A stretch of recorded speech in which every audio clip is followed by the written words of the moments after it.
একটা সিগারেট।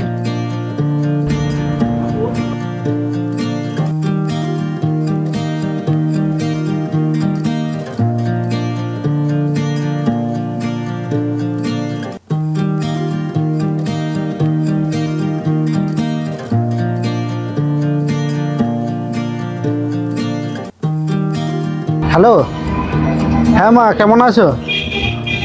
হ্যাঁ বলছি, সকালবেলা কিছু খেয়েছো? আচ্ছা, খাওয়ার পর ওষুধটা কিন্তু ঠিক মতো সময় করে খেয়ে নেবে। হ্যাঁ, আমি কাছে নাই বলে ওষুধ খাবো না সেটা করবে না। ওষুধটা ঠিক মতো খাবে, তবে তো শরীরটা সুস্থ হবে নাকি? হ্যাঁ মা, আমি খেয়েছি। এই তো বেরিয়েছি কাজে যাবো বলে, অফিসে টাইম হয়ে যাচ্ছে না।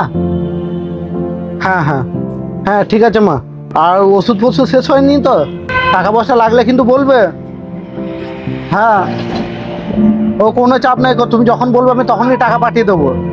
হ্যাঁ, না গো মা, অফিসে কাজের অনেক চাপ। হ্যাঁ হ্যাঁ, সেই জন্য একটু তাড়াতাড়ি যেতে হচ্ছে। হ্যাঁ ঠিক আছে মা, রাখছি তাহলে। হ্যাঁ, ভালো করে ওষুধ খেয়ে নেবে, ঠিক আছে? হুম, রাখলাম।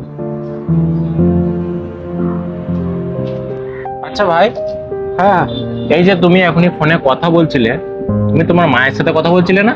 হ্যাঁ হ্যাঁ হ্যাঁ। আচ্ছা, এই তুমি তোমার মাকে বললে যে তুমি এখন অফিস যাচ্ছ, হুম। এটা তোমার অফিস ড্রেস? আরে দাদা, কি বলবো আপনাকে, ছোটবেলা থেকে বাবা নেই, মা কষ্ট করে পড়াশোনা শিখিয়েছে, বাইরে পাঠিয়েছে ভালো একটা জব করবো বলে, কিন্তু এখানে এসে তো কোনো জব পেলাম না। অনেক ইন্টারভিউ দিয়েছে, আর ফাঁকা বসে থাকলেও হবে না, গরিব ঘরে ছেলে, বুঝতেই পারছেন। তার উপর মা অসুস্থ, যে কোনো তো একটা কাজ করতে হবে, সেই জন্য এই পথটাই বেছে নিয়েছি। আর মাকে তো বলতে পারবো না যে মা আমি লেবারে কাজ করছি, কোনো কাজ পাইনি, তাহলে তো মায়ের মনে কষ্ট হবে না, সে এত কষ্ট করে পড়িয়েছে আমাকে। আচ্ছা ভাই, এই যে তুমি লেবারের কাজ করছো, দৈনিক কত টাকা করে মাইনে পাও? দাদা 350 টাকা করে রোজ পায়।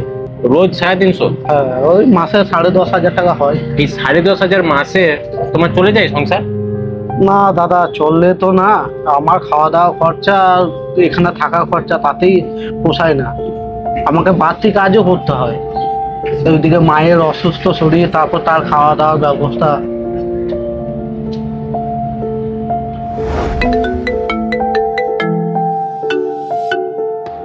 হ্যালো। কি রে বাবা, কেমন আছিস? হ্যাঁ ভালো আছি। খাওয়া দাওয়া করেছিস? হ্যাঁ করেছি।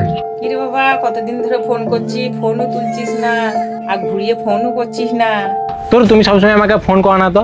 তুমি তো জানো আমি পরের কোম্পানিতে একটা চাকরি করি, সবসময় ব্যস্ত থাকি, তোমার ফোন ধরলে আমার পেট চলবে না। বেশ বেশ, তুই কাজ কর, টাকা পয়সার ইনকাম কর, অনেক বড় হ বাবা। বেশ ঠিক আছে, আমি রাখছি।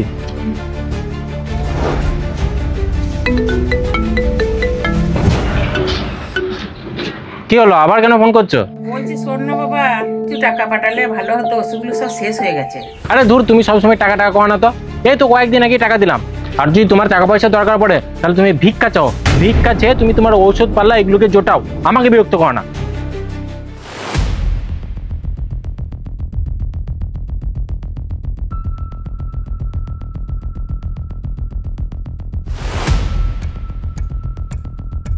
The number you are calling is switched off. Please call again later.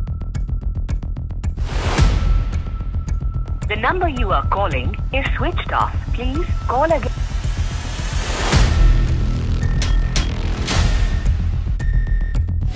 ও ভাই, বিলটা দিয়ে যাও।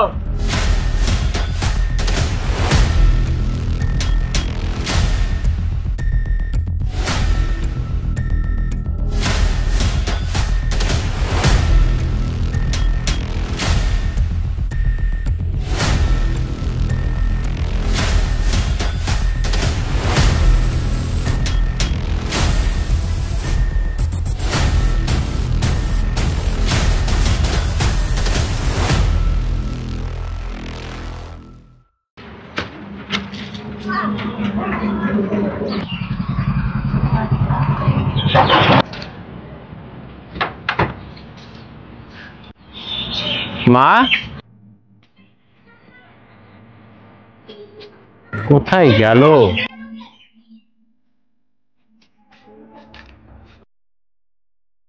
তালা লাগানো,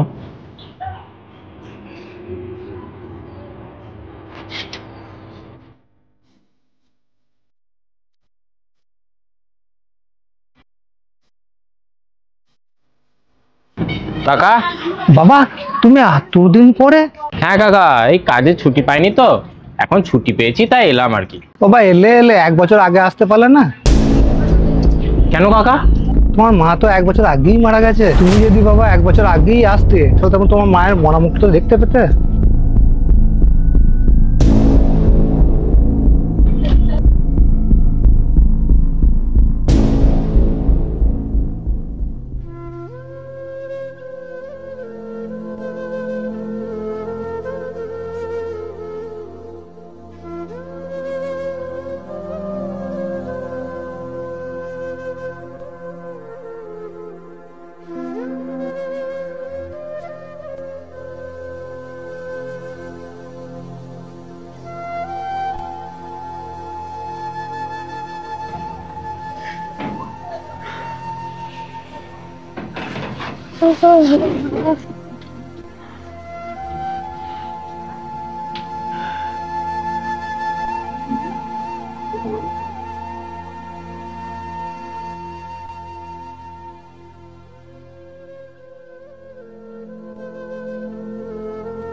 তোর তুমি সবসময় আমাকে ফোন করো না তো?